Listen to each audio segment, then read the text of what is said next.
Hello, everybody, and welcome to another episode of Full Funnel Live.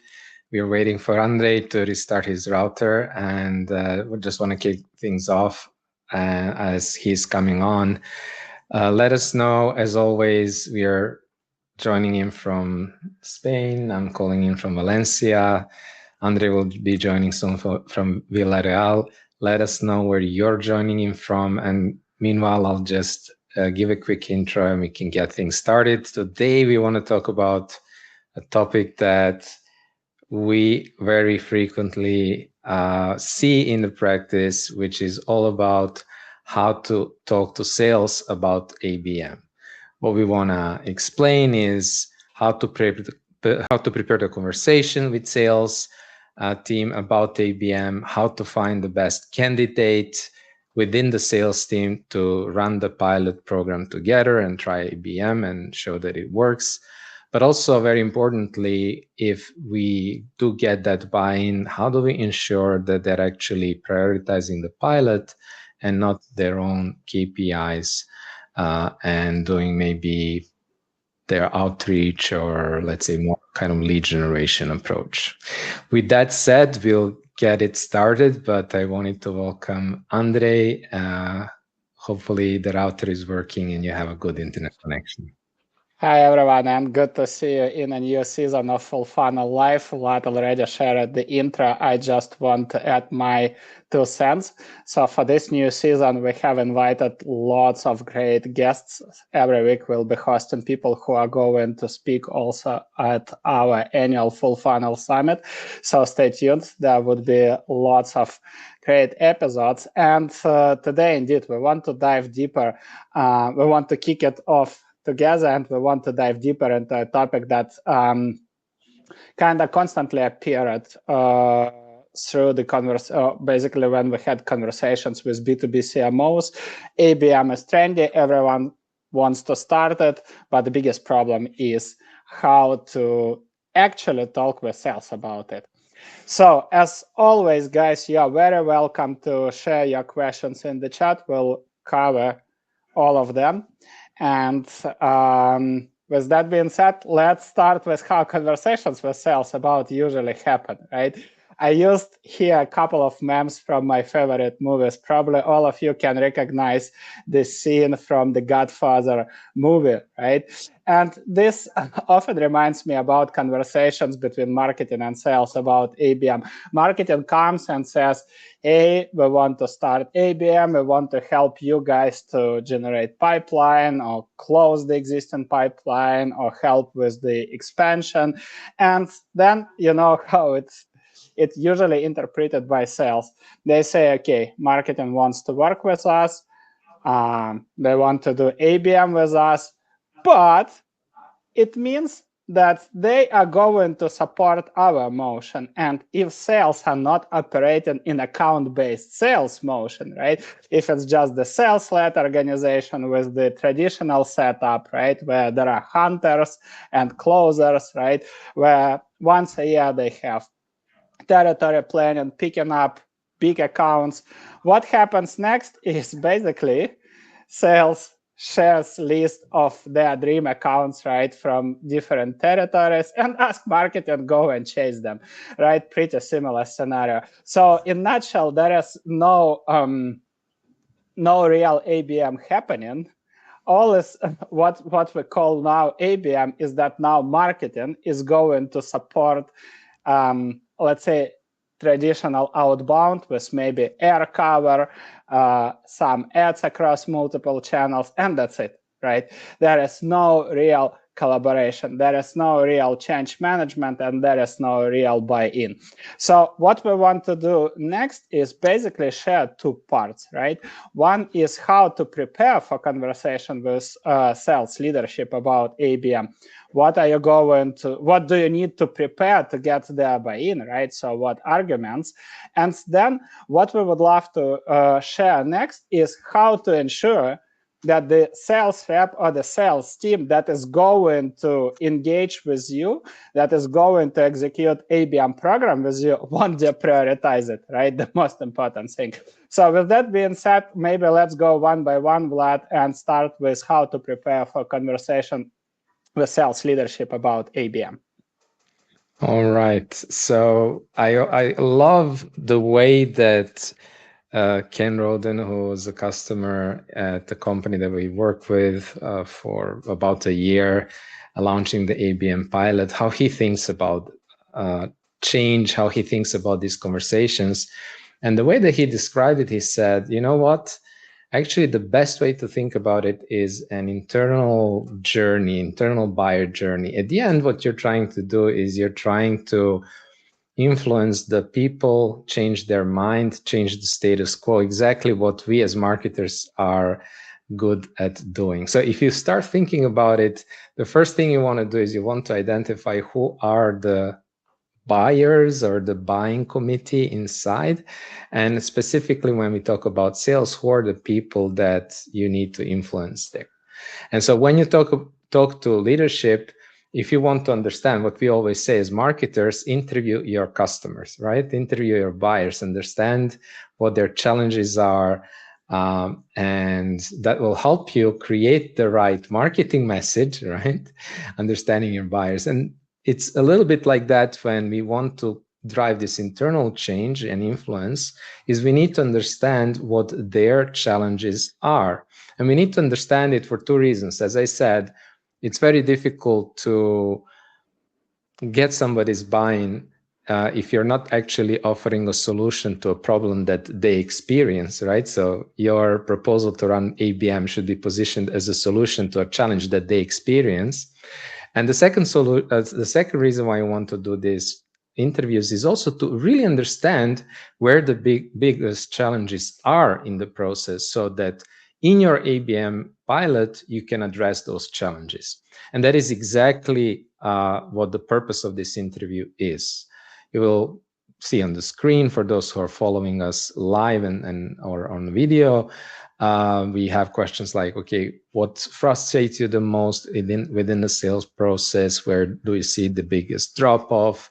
Where are you having difficulties getting a response, booking meetings, moving deal forward after the discovery? And what are the biggest challenges in our go-to-market that you face, right? So basically, we want to understand this, as I said, for their own frustration, so that we can later position our ABM proposal or a program as a solution, but also to understand what are the real challenges. Is it like, for example, we hear often, it's very difficult for me to get a response because there is lack of awareness. Well, if that's the challenge, that means that in our ABM program, we need to work on awareness. If it is, we have engaged accounts, actually we are receiving engaged accounts from marketing, but these accounts are, maybe they're engaged in marketing, but it's still difficult for us to get those responses. Well, maybe we need something more in the middle of the funnel, etc. So that is the step number one. Step number two is all about understanding the actual sales process. And maybe, Andrei, you want to present this one. Yeah, absolutely. Also, one quick notice that I would love to share is that the screenshots that you see here are the screenshots that we made from some of our consulting projects where we were interviewing sales leaders, right? Why I'm showing this? Because it's really essential when you guys will have these interviews, you need to make some notes, right? Obviously, you are not going to make an extended version of this. Ideally, you'd need to transcribe it and then create, let's say, or pick up the quotes from these conversations.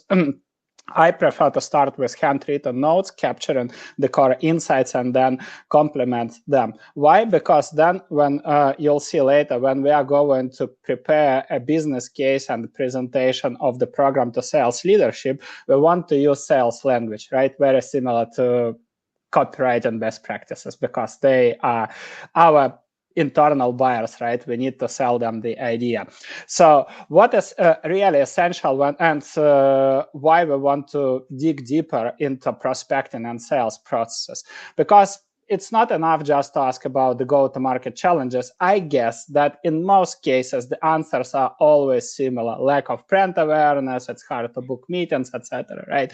In many organizations, more or less, these patterns are repetitive. Now, what is really important is to understand where are the gaps in the sales process, in the prospecting process, right? This is where you can find tons of areas for improvement and outline your ABM program as a solution, right, to these challenges.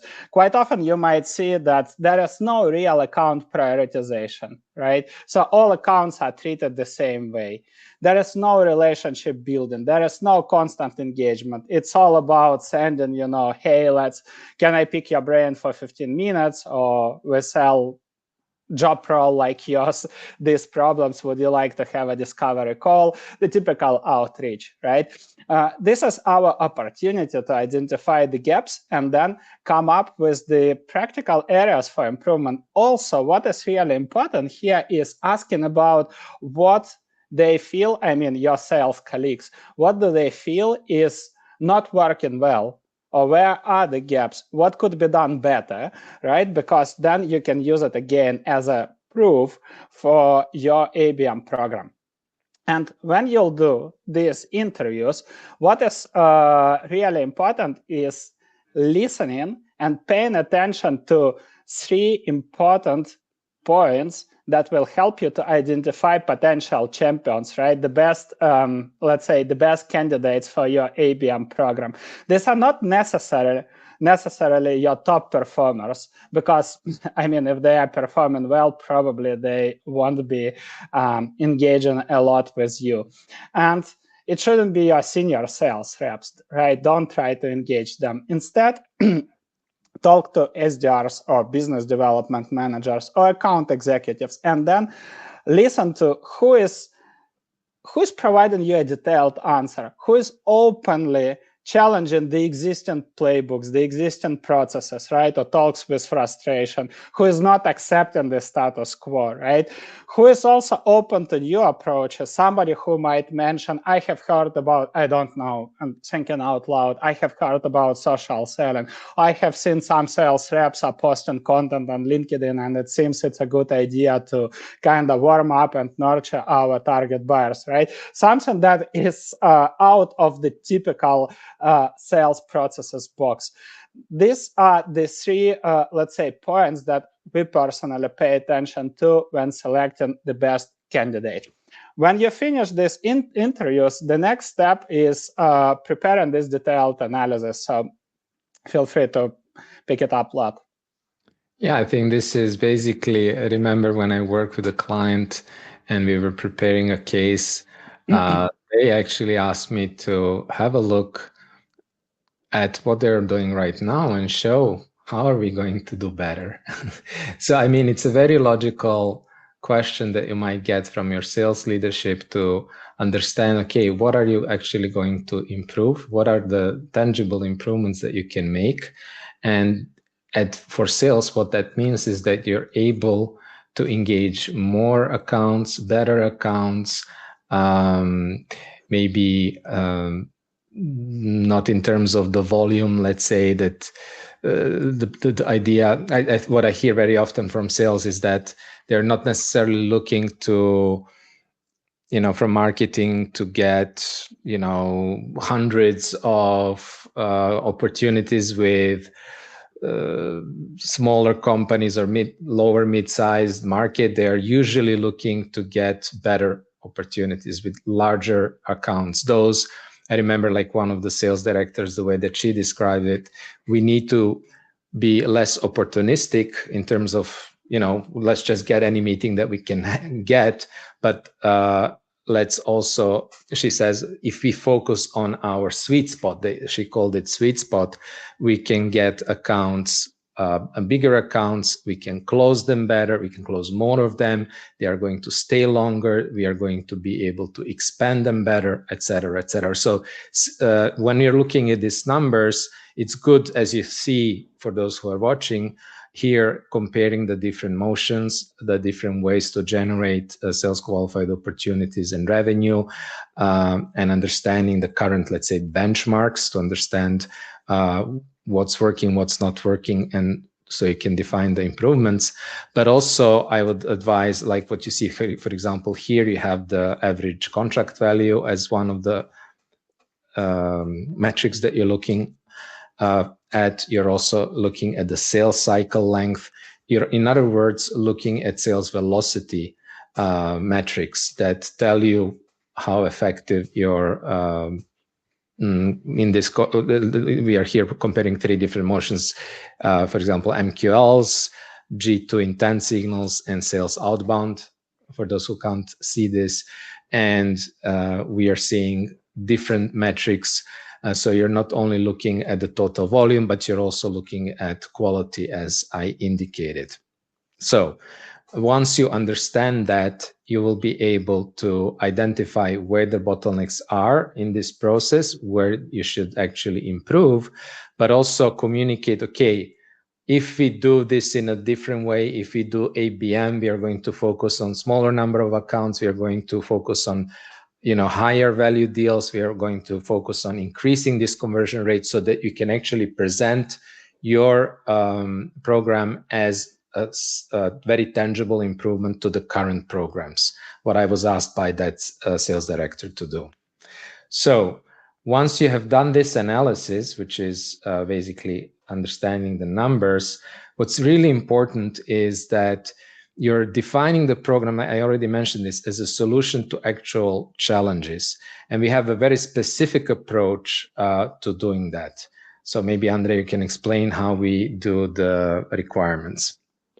Correct. We have at this stage, right? We have done the interviews, so we know what is the status quo, what should be improved, where sales are feeling frustration, right? And we have done the analysis of performance of the existing playbooks. So we back our arguments with the data, right? So it's not like, okay, I feel our outreach is not working or our GTM is broken, right? No, you show the real data and you show the snippets and quotes from the interview. The next step, obviously, is moving away from, non-tangible decisions like, okay, let's improve cold outreach or let's improve our prospecting. It means nothing, right? It can mean a lot of different things. What is really important is making it tangible and granular. Okay, if we know these gaps in our processes, what can we do better? For example, right? And obviously, it requires a joint conversation between marketing and sales, right? So it's not that marketing only makes these decisions or sales just gives you the input. Together, while looking at the numbers and the analysis or basically the summary of these interviews, you define specific processes that you believe is important to improve. For example, we need to improve account prioritization to define which accounts deserve full personalization, one-on-one sales attention, right? So we'll run the through account-based marketing. Or for example, we know that we use Clay, we send personalized emails, but it doesn't move the needle because it's not the real personalization. It's just summarizing. AI summarizes all publicly available data, right? But the truth is that everybody has access to the same insights. It's not the real personalization. It's just summarization of the publicly available data, right? So we define these processes together. Next, we put the reasoning. Why do we need to improve them? Because this is what you are going to present to the leadership as well. And then we recommend to do 2 things. First, evaluate the current, let's say, the current performance of a specific process.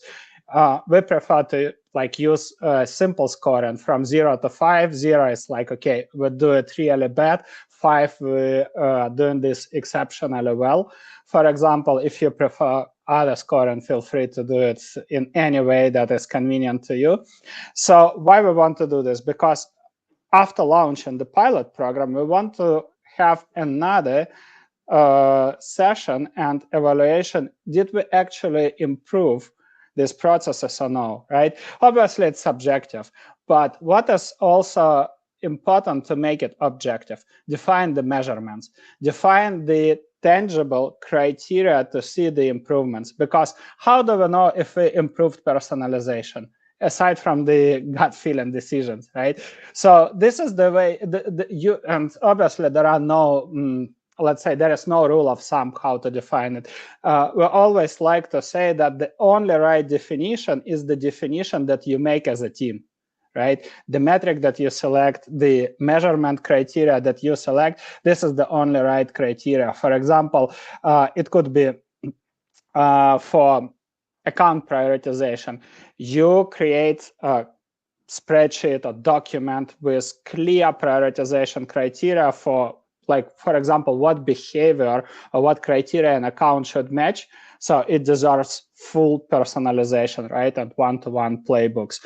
Or improving personalization, right? It could be number of discovery calls booked with the strategic accounts that you have selected together for your ABM program.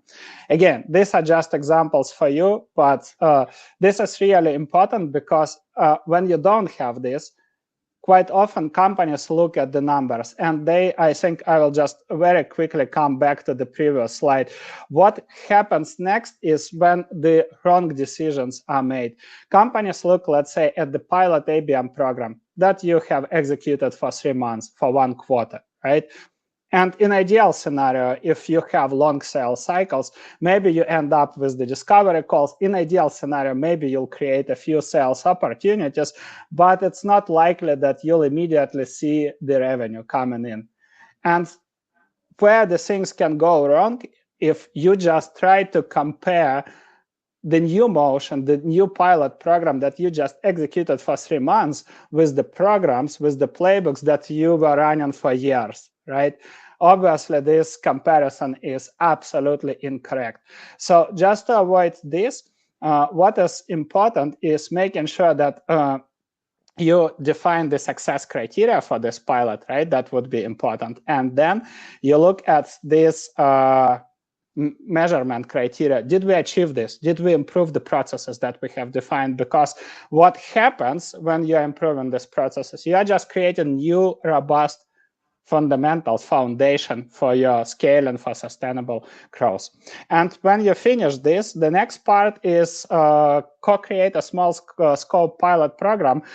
We have covered it multiple times. I will share a link in the chat, but Vlad, you maybe quickly just summarize the key principles of the small scope program.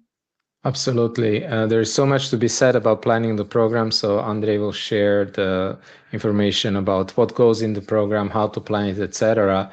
I think the main point here is about the scope. You want to scope this down to single market, a single target segment. We like to segment our market by the target use case, create a so-called cluster of accounts that share specific challenges or use cases, the reasons why they buy our product. We like to keep the number of accounts small. I mentioned previously, it's all about showing that you can basically have better conversions, that you can turn more target accounts into qualified sales opportunities than with a more volume-based play. So this is going to be a kind of quality over volume. And therefore, you don't need big numbers.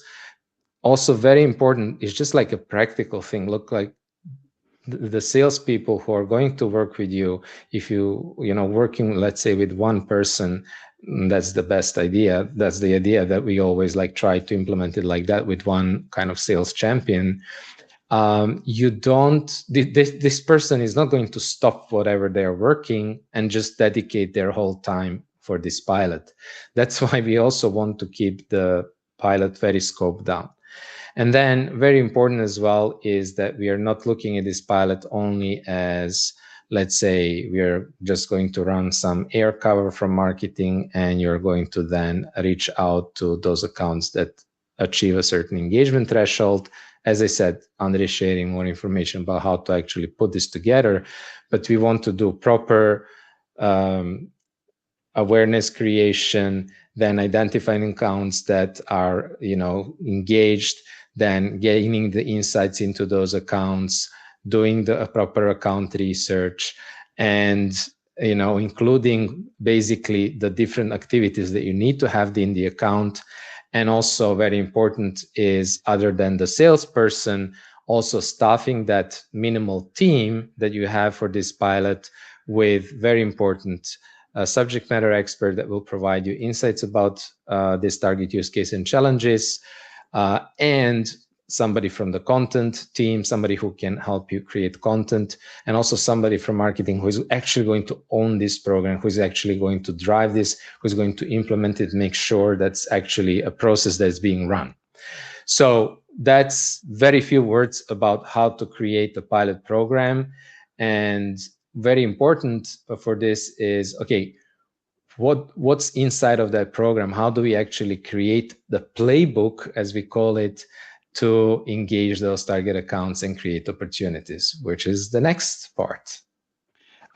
Just a quick note, I dropped the links to a detailed breakdown of how to plan the pilot program and how to orchestrate ABM playbooks for the long sales cycles in the chat. So you can read more about these two parts of planning ABM programs after our episode.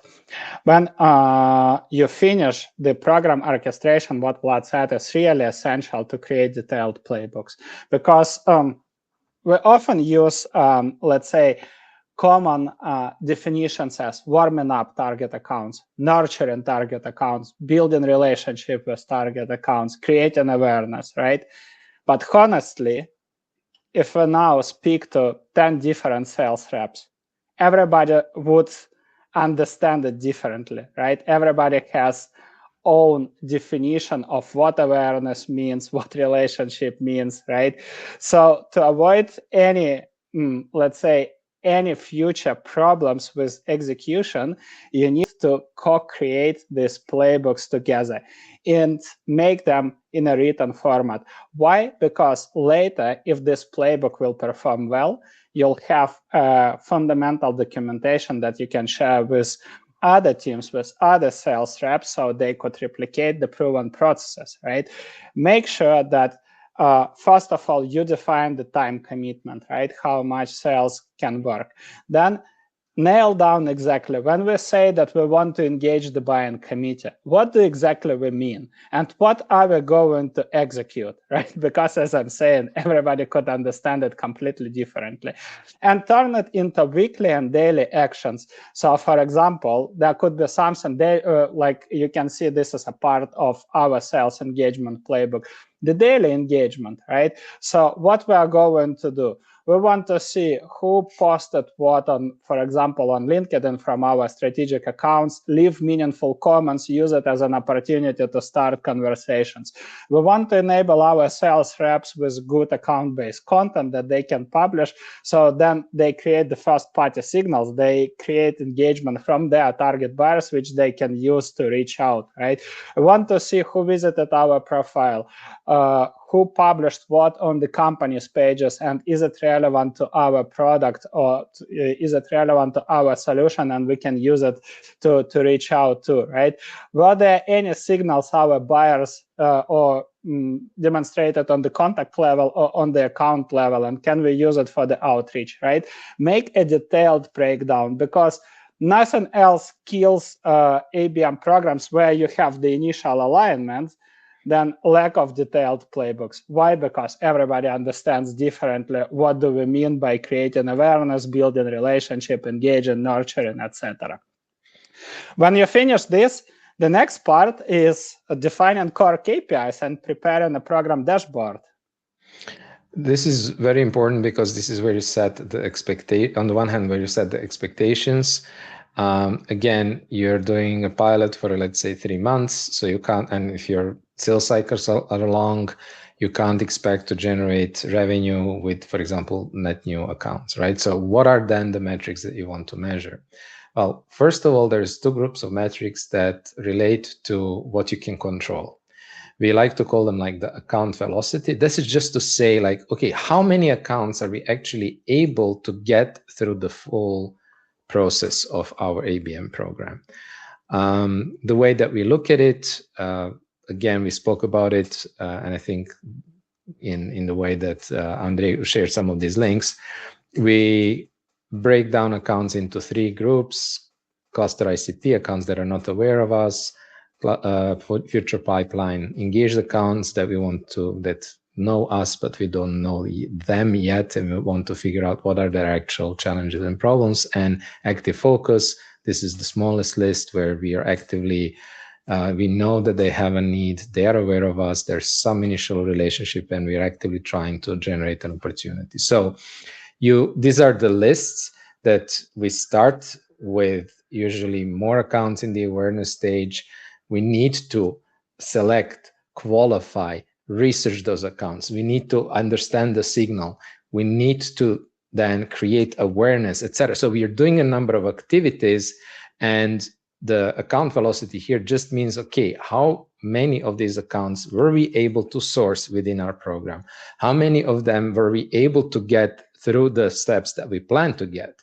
How many actually moved, or how many were engaged? How many of those engaged ended up being in the active focus, etc., etc. So this is what we mean by account velocity. How quickly we are able actually to move those accounts through our program. And it's usually something that we can control, because it is directly related to the capacity that we can put into the activities of sourcing and researching those accounts. Other leading indicators that are also something that we can control are related to the activity. So how many of these accounts were we able to, let's say we're using some sort of a social engagement playbook, how many buyers from those accounts were we able to engage via social? How many of them were we maybe, connected to, reach out to connect? How many of them did we invite maybe for a content collaboration, whatever other specific playbook that you're using? And then we have lagging indicators, and here very specifically what we mean by that is what is the result of those activities. This is the part that you can't control. You can influence but can't control. And this is, okay, how many of those accounts actually responded? How many of them provided information to you? How many have engaged? And how many at the end discovery calls were you able to book? And how many sales qualified opportunities? These are, of course, the KPIs that your sales team cares about the most. But again, and this is important, just because we are in a process that is limited, we need to also monitor these KPI, these leading indicators. And the second point, which is very, very important, especially for sales, if we don't track what's actually being done on those accounts. And so let's say we are week 10 in our program, and there is little engagement. And then salesperson says, you know what, this program is not working. And then you go and ask, okay, but let's just check what is actually being done. And you see that all they did was upload a list of target accounts and buyers in a standard outreach sequence, and they didn't get a response. Well, then you know that not a lot of the activities that you have planned were implemented, and there is no surprise that there is no a result. So you want to understand what's been done so that you're evaluating the program based on the actual whether you implemented it or not. But also you want to understand what is our capacity as a team. Okay, we start, you ask the salesperson, okay, how many, like every week we might ask, okay, how many target accounts do you think you can reach out to this week? Or let's say this week we are focusing on inviting them on a webinar. How many realistically are you able to do this week? Oh, you know what, I need to go to this event and I have 3 important client calls, so I will only be able to dedicate, Thursday and Friday to this. So I'll be able to do X amount. Well, okay, fair enough. But then let's also track how many of those were done. With this numbers, you will be able to evaluate, what is our actual capacity to engage, what is the effectiveness of these activities, and at the end, these are the numbers that you need to evaluate the program. Otherwise, you're just going to have a very quick and snap judgment for some, oh, the program is not working, or sometimes the opposite can be true. When you have some success, the leadership might be just saying, you know what, this webinar worked, it worked really well, let's just double down on webinars. I mean, and I'm talking from experience, I'm not inventing this. And then you can come to them and show them, hey, wait a minute, this is everything that went into these accounts beforehand. These are all the activities. So it's not just about doubling down on webinars, it's about doubling down on everything that happened before that help us get in this noticed, so that these people actually even looked at the message when we invited them to this webinar, and basically to know that we are actually what are the activities, if we need to scale this, what are the activities that we need to scale. So this is I think we have this also, the slides, as always, we are going to share them. So if you want to take a snapshot of this dashboard, feel free to do that. And then we come to the last point, which is about preparing a business case to get the buy-in from the sales leadership.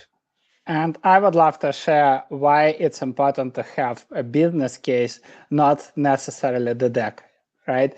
Almost all sales teams that operate in long sales cycles know the concept of the business case. They use it to engage champions. They use it to facilitate the internal sales, right, among strategic accounts. So the same approach we need to use here, right? In a nutshell, it should be really simple. This business case is all about highlighting who co-created it and then providing the executive summary, the key challenges, right? Then basically your solution. In a nutshell, what we'll have to present here is our current status, right? We have the numbers, we have the interviews. So this is where we use the language from our sales reps. Make it tangible, right? Never say, hey, our prospecting is not working. It's not how we can get the buy-in, right? Put the numbers from your analysis here. Put the sales quotes, right? Next, explain what do you want to do, right?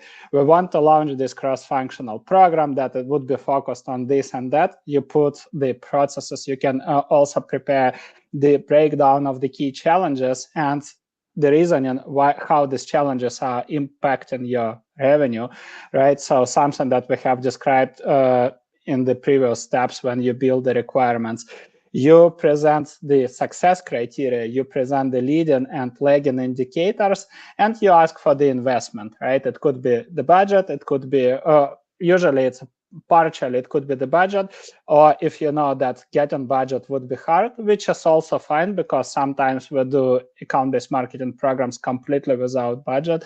You just require the time investment, right, from your sales rep because I mean, partially you can ask for 20, 30, 40% of time of the sales rep, which means for the sales leadership, it's an investment, right? It means that for that percentage of time, sales rep won't be running the standard sales processes, right? So in that case, we need to justify that investment. This is the last step. You prepare a detailed business case. You, again, do it together with your sales rep because sales know how to do it well.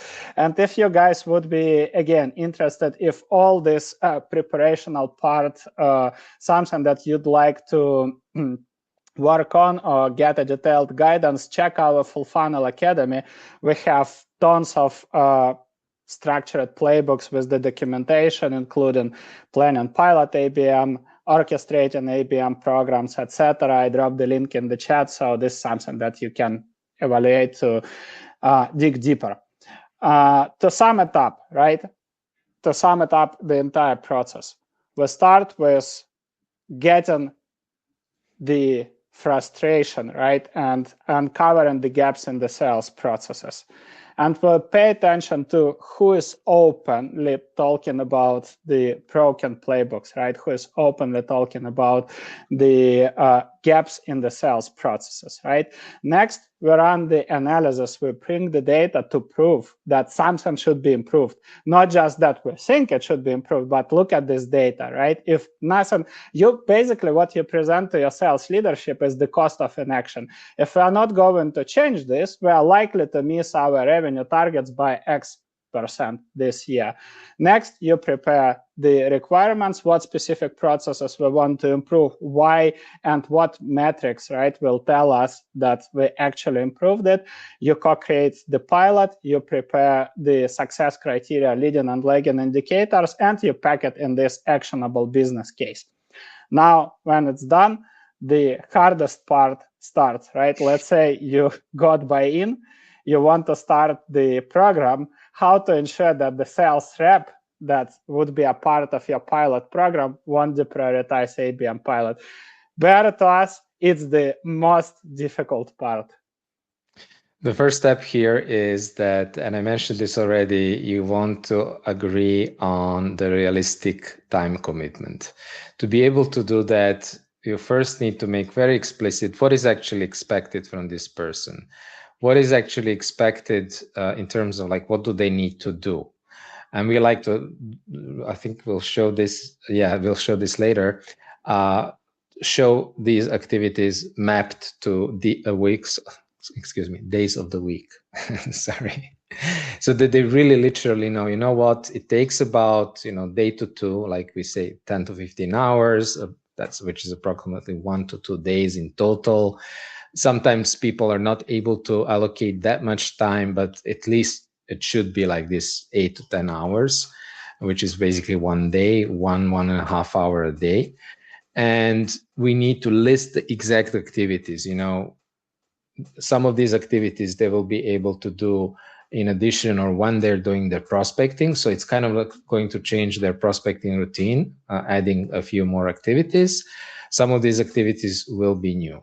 So make it explicit, get the realistic time commitment, and you want to confirm it with both the rep, who knows very well what they're able to do, but also to get this explicitly confirmed with leadership. You know what? In the next 10 weeks, we are going to work with this rep. This is the goal. We have presented this in the business case. The goal is to show you that we can engage in more target accounts and generate more pipeline. But for that, we are actually asking these 10 to 15 hours during these 10 weeks so that we can actually show that. That's the key step here. But that's not yet enough, because they can say they will do, but how they will behave may be different. So let's see what else we need. What is also important is to protect or adjust sales reps' KPIs, right? Like I mentioned, this is the hardest part. And this is why we want to get the buy-in for the leading and lagging indicators. Because if your sales rep is supposed to work on ABM on a in-depth account research, right? Buying committee mapping, constant multi-threading, constant engagement and nurturing. But at the same time, this sales rep is required to make, 200 cold calls every week, sending hundreds of LinkedIn messages and emails. It means that this sales rep is operating in two contradictory systems. And which one the rep will prioritize? The answer is obvious, right? The one that is paying the salary, as simple as that. So we have seen this multiple times. So it's coming from our experience, right?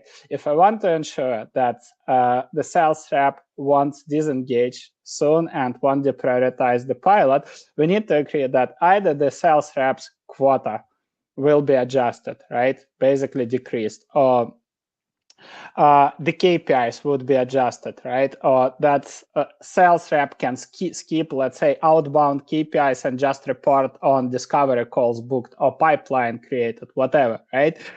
Only when you have this in place, only then you can expect that sales rep won't deprioritize the pilot. And it's extremely important to get a written confirmation from sales leadership. Something when you have just one-on-ones and somebody says, yeah, it's fine, let's see how it works, it won't work. It's just a matter of time when a sales leader will say, okay, I don't see any results from this ABM. Please start doing what you're supposed to do, right? So make sure there is a written confirmation on the adjusted quota or KPIs, and make this non-negotiable before starting. Don't just agree on something. Let's see how it works, and then we make a decision, because it will fire back really soon.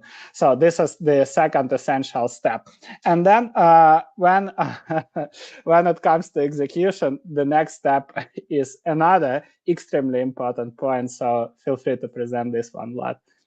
Absolutely. It's really important not to assume that these reps are going to know exactly what they need to do.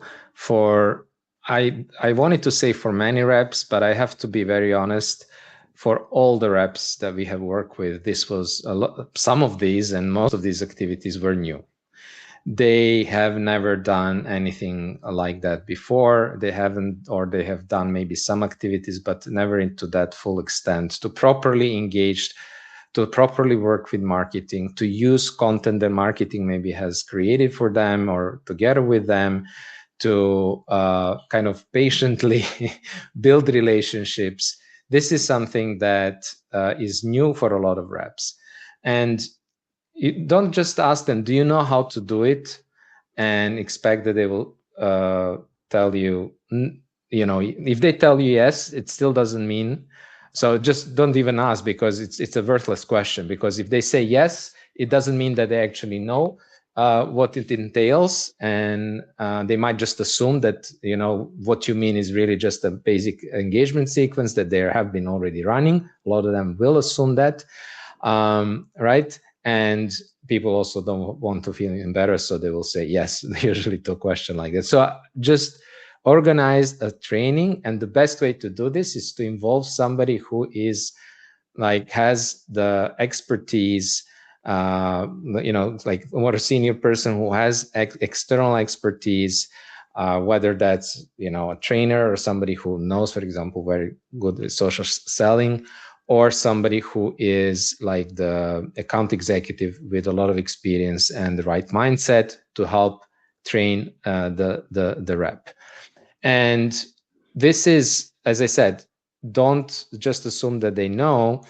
Very frequently, we have been, even after doing the training, and then the rep is running for a week or two, and then they have some issues and things might not be working or whatever, and it's like you're trying to figure out what's going on here, and you dive deeper and you figure out they didn't understand fully. So don't assume. Even for example, what we see in a lot of marketing teams is that somebody from marketing might just present a playbook to sales and expect them to just run it. And when they don't run it, it's like, oh, but sales doesn't want to follow up. Don't expect that. Don't assume it. Do it. Take one account together. If you have somebody external who can help you with that, who has experience, or an experienced account executive, and go through the full process together. The idea is, of course, that they do it themselves afterwards, but do this step, because very frequently it's just because they don't know exactly what to do, or they maybe assume that they should just do their, like, let's say, standard outreach when you say these are the steps that need to be done, that it doesn't work out at the end. This is a critical step. And speaking about execution and actually doing what needs to be done, I think there is another important point coming up about that. I think I will very quickly describe two last points, and then we'll move to the community questions, because we have really good questions also from Kerry and from Jamie. So I would love to spend some time on answering them.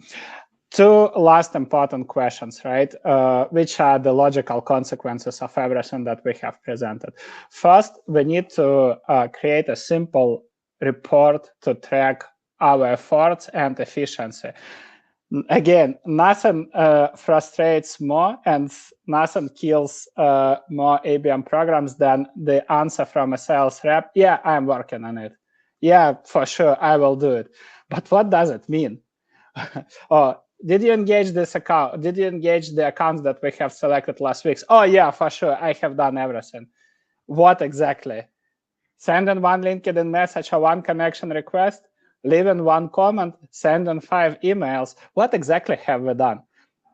Honestly, my probably best answer to this point, and the best argument comes from the most famous quote from Peter Drucker. What is not measured is not existent, right? So the same is here. If I want to make sure that the execution happens, we need to see what effort we put in and what is an ROI of this effort. So for this specific reason, when you define the daily playbooks, right, daily and weekly playbooks, make sure that you start tracking the numbers, because at the end of the pilot, it will provide you answers to 2 important questions. Did we put enough effort? And what could happen if we put more effort into it? Because this is an answer if we created a scalable motion or no, right? So this is the first part. And the second part, it's extremely essential to set up regular weekly review and planning calls. Again, if you just work in silos and assume that something would happen and you just meet asynchronously, I guarantee you that your program will fail and will fail fast. What is essential? You have the cross-functional team, you have marketing, you have sales, you have product. Every week you define how the success will look like this specific week and what should we execute this week in terms of influencing accounts that are engaging with us, accounts that are demonstrating signals but were not added to our program, right? Some actions that are important to execute to run our playbooks, etc., etc., etc. Make them concrete, make tangible agreements and visible agreements. Not I'm going to research 10 accounts this week, but I'm going to research Apple, Microsoft, Oracle, Adobe, etc., right? Define exactly what should happen. Don't leave any ambiguity to your weekly planning, because ambiguity kills the ABM programs. With these 5, let's say, things in place, you can be pretty much sure that your program will work and will work well. Why? Because every week you can do the troubleshooting. If you see that rep is not putting enough effort or not executing the backlog of tasks, you can initiate the conversation. Look, we initiated this program to fix these challenges, right? These are our success criteria that we defined together. If we're not going to fix it, we are likely to miss our revenue targets. How can we mitigate these bottlenecks? How can we help you? Do we need to get an approval from somebody, right? Is there anything that is holding us back? When you have these conversations, it's not about blaming, but it's just constant improvement, right? Or if you like the Kaizen approach, right? It's constantly improving and making sure that you are moving forward as a team. It's not easy, for sure, but it's the only way how to create the cross-functional motion and making sure your ABM program will work. And with that being said, we can answer your questions, guys. But first of all, let us know, how did you like this episode? Was it helpful? Did you learn something new? Just share quick feedback in the chat. And let's pick up, first of all, questions from Kerry and Jamie. Kerry asked, what if you don't have SDRs, only salespeople? With the context, they just work on inbound pipeline. What are your thoughts, Vlad?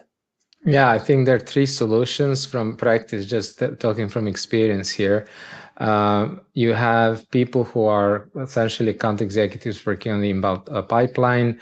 You have one solution which we implemented was where we actually got a buy-in. Going through the process that we described today, we got a buy-in for the ABM pilot. And then together with sales leadership, we have identified one account executive to be part of the pilot. It was an account executive who kind of matched the champion criteria that Andrei shared. That was somebody who wanted to who was, let me put it like this, most engaged was looking to learn new ways of reaching out to target accounts, who was kind of ambitious, wanted to learn, and we worked with them knowing, and this was the exact experience, we knew this up front, and this is exactly what happened. The pilot worked quite well, considering the amount of time this account executive was able to put in the pilot. I mean, that's just the fact that they will never be able to put as much time in the pilot as SDRs, because they will always have, like, whenever they have an actual client, an actual deal, client meetings, on prospect meetings and things like that, they will always prioritize this. And they should. I mean, I'm not saying that they shouldn't, but just be aware of that. That's one option. When that's not an option, another option in another program, we actually had engaged the marketer who was working with us, was doing some of these activities. We actually paired with a subject matter expert, which was a kind of sales engineer or sales architect for their knowledge. And we focus on engagement, creating content, using that content to engage target accounts. We ran an expert webinar with that subject matter expert, and then the marketer was doing kind of part of the follow-up that was supposed to be done by the sales. Again, we weren't able to implement all of the activities that you would normally expect a sales rep to do, like an SDR, but that was another way to prove to the organization, hey, if you can do that, that works. And one other way that I remember from Andrei's experience that you shared with me was you actually hired somebody to work together with, on behalf of that account executive and do some of these activities. They simply set aside the budget to hire somebody, kind of a sales assistant, really, to help them out. These are the three from the practice that worked. Ideally, you would engage the salesperson; they will become a part of it. I would say another one quick thing, and then I'll finish, is that sometimes you will have account executives who are, quote unquote, very hungry for pipeline. You will have either they're assigned to a new territory, to a new segment or whatever, and they don't have pipeline. So they're actually also tasked I mean, their compensation will depend on how much pipeline they can build. That's also another good candidate to involve in this pilot. Hopefully we have another question from Jamie. We worked on an ICP with sales. The target addressable market is around 6K accounts. We segmented them to bring the TAL down to 300, but we can't seem to get sales to agree on the TAL. They want to go wide and broad. SDRs have a list, and they're asking us not to campaign their list. So again, this is the fundamental problem, right? And I remember once we were running the state of full funnel research last year, one of CMOs, unfortunately I can't share the full name, but she pretty much nailed it down. She said that we talk a lot about alignment, but once we have the pressure from the leadership and we're missing the targets, everybody is going broad immediately and everybody tends to ignore the ICP. So this is the fundamental problem. And I will tell you the reasons why it doesn't exist. Reason number one, there is no documented and approved by leadership account qualification criteria and disqualification. And B, there is no written account prioritization process. If that was in place, you would be never dealing with this issue. When it doesn't exist, everybody has a reason and to share their gut feelings. I know this is a good account, or I feel this is a good account, and then you'll always go broad, right? Because it's much easier to widen the account selection criteria and say that every account is a perfect fit. So these are mostly two reasons, and honestly, my answer is just simple. You need to, A, nail down the account qualification, and B, account prioritization, and C, qualify and prioritize all the accounts that sales have selected. That would be the first step. The second one, looking at your intent data sources, marketing engagement sources, etc., and basically bring in some accounts that are already aware of you, demonstrate the engagement, and they are qualified, they are fitting your ICP criteria, account qualification criteria, but they were not selected by sales. Better to me, that happens a lot, and we are just witnessing this right now with one of the teams we are working. Sales are simply not aware of highly engaged accounts that are sitting in the marketing, let's say, systems. So that would be important. I will share. We have, if you'll miss this link in the chat, feel free to reach out to me on LinkedIn because we have also a video about this and the Substack article that I just dropped in the chat. It's all about how to nail down these two processes, and hope this will help. And that being said, there is one more question. I will ask Vlad to cover it, but I will need to go. So thank you so much, guys, for fantastic questions, for fantastic engagement. And stay tuned. Next week, we are going to bring the legendary B2B marketer, Matt Hines. So that would be an amazing session. Thanks, everybody, and have a nice day. Cheers. Wow, I actually didn't know that this will happen. I'm so much looking forward to that. So the other question we got from Sylvain is, I can see using ABM for B2B clients and partners, but what about B2C, large, big targets? So, I mean, the best way for me to answer this is to share actually quickly here. Hey, how was it? Just give me a second. Oh yeah, perfect. I got it. We have created this ABM fit and readiness checklist, which I think is kind of helpful to answer this question. And the way that we think about it, one is ABM actually a good fit. When you have long and complex sales cycles, typically we are seeing clients have sales cycles between 6 to up to 18 months, sometimes longer. We had a client with more than 2 years sales cycles. When you have ACV of at least 30K, I would say like 50K or plus a year, deal size doesn't have to be all the deals, but let's say the segment that you want to go after in ABM should have that kind of deal size, at least to make the ABM pay off, to have a good ROI.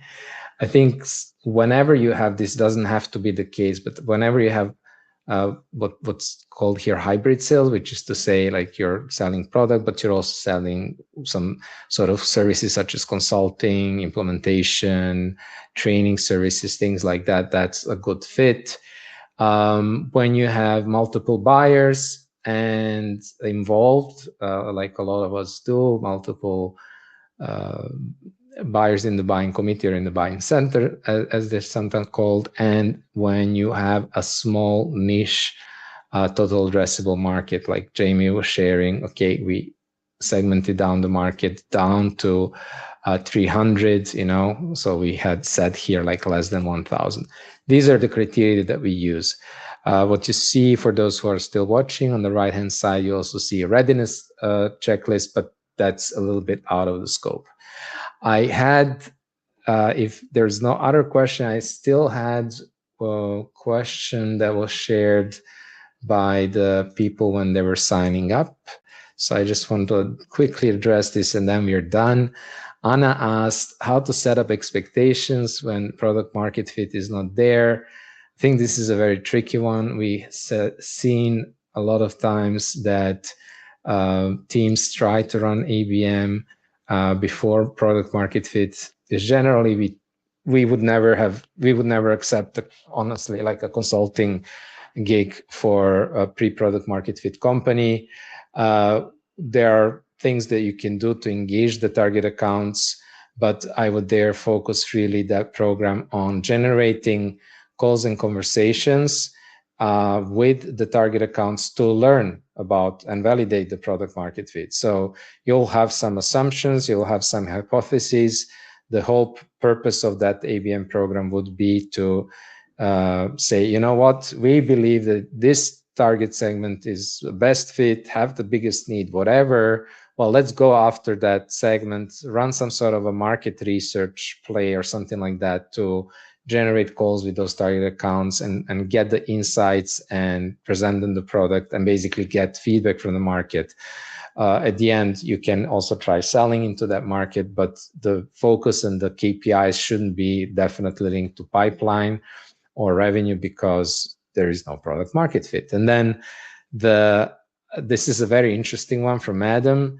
How does this differ with a decentralized sales organization? This is an excellent question. Now, there's two nuances in this question. One is about different sales regions, and the other one is that they actually have a separate P&L. So addressing the regional question, we actually have this with our larger clients very frequently. We have multiple regions. We are actually now working with a client that has sales teams in North America, Europe. They have separate one for Middle East, Asia, and they also even have like their field marketing teams also in those regions. And there is only one way that we know how to do this properly, is to select a region. In this case, we have selected the North American, the United States region as a first one, run a successful pilot, and then create what we like to call like the center of excellence, or essentially involve the people who are participating in that pilot as kind of internal coaches to help other teams in their rollout, but also roll out a region per region and treat every region with a separate pilot. But obviously that doesn't have to mean that you're starting and doing everything from scratch. The example that I gave, where we started with the US, we had somebody internally who was doing in parallel Asia. Now we are starting with Europe, and we are actually using some of the content, some of the learnings from the US, but still we have to adapt it to the regional realities. There will always be differences in the market, in the competition, in brand awareness. For example, in the US, our client, although they are very big in Europe, they were considered to be kind of like a European startup, or in terms of how much the buyers, senior buyers, were aware of them. That was the perception. So that was a big challenge that we need to overcome in that region, that maybe in another region, such as Europe, in this case, we didn't have to overcome. So one region is a kind of the first pilot, lessons learned, and the people, if you can train them, some people, at least like one person who can kind of become this internal coach and share with from their experience what worked and what not worked, helping the other teams to introduce it, and then rolling out to other regions. Some things you can repurpose, but don't assume. Always start with the same approach, understanding their challenges, what we have shared today. This is important to go through this process, because again, challenges will be different, people will be different, collaboration between marketing and sales will be different in different regions. So don't make those assumptions that it will be the same. It won't. So that's why you will want to go through the same process, so that you actually adapt the program to the regional realities, team, market, customers, brand awareness, etc., etc. So with that, I hope I have addressed all the questions. I don't see any new questions coming in. So thank you everybody for fantastic questions, great engagement, staying with us this long. And next week, I'm really looking forward to the session myself. So see you there, and thank you very much, and goodbye.